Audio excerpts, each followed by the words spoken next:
তো আজ সারাদিন সেভাবে কোনো এক্সট্রা কাজ নেই, কিছু ভিডিও বানাচ্ছিলাম। আর এখন যাব মা গঙ্গায় স্নান করতে। আমি আর আমার ভাই দুজনেই যাব।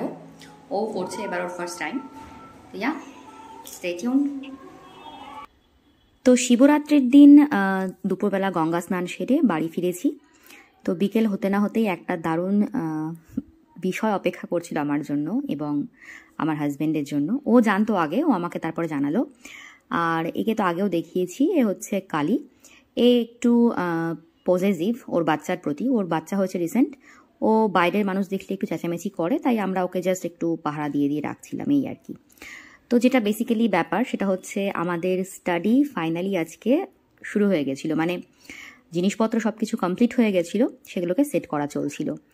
বাবার পুজোর দিনে এরকম একটা দারুণ উপহার, জাস্ট অসাম। এটা মানে ভাষায় প্রকাশ করা আমার পক্ষে একটু টাফ। তো ঘরের মধ্যেই বাকি সেটিংয়ের কাজগুলো চলছিল।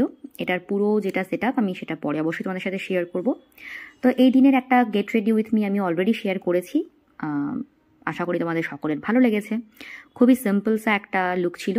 লাল পাড় সাদা শাড়ি, খুবই মিনিমাল মেকআপ, একদম হালকা জুয়েলারি, ব্যাস।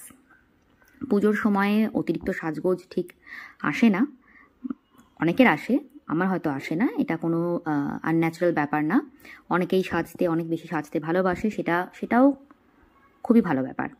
এখানে কাউকে কোনো রকমভাবে জাজ করার কিছু নেই, আমি এটাই মনে করি। যার যেভাবে চাইবে সে সেভাবে সাজবে। তো এই ছিল আমার লুক আজকের দিনের। তোমরা আমাকে এর আগে যত ভিডিওতে দেখবে আমি সবসময় খুব মিনিমাল লুকেই থাকি। ওকে, তো আমাদের বাড়ির কাছাকাছি যে ঘাট ছিল সেই ঘাটের ধারে বাবার মন্দির আছে এবং সেখানে আমি এবং আমার মামার ছেলে দুজনা মিলে ভালোভাবে পুজো দিয়ে বাড়ি ফিরে আমাদের উপোস ভেঙেছি। একটু দই আর রাতের বেলা ছিল সাবু। বাস, শিবরাত্রির দিন এভাবেই আমাদের দিনটা খুব ভালো কেটেছে। Hope you like this.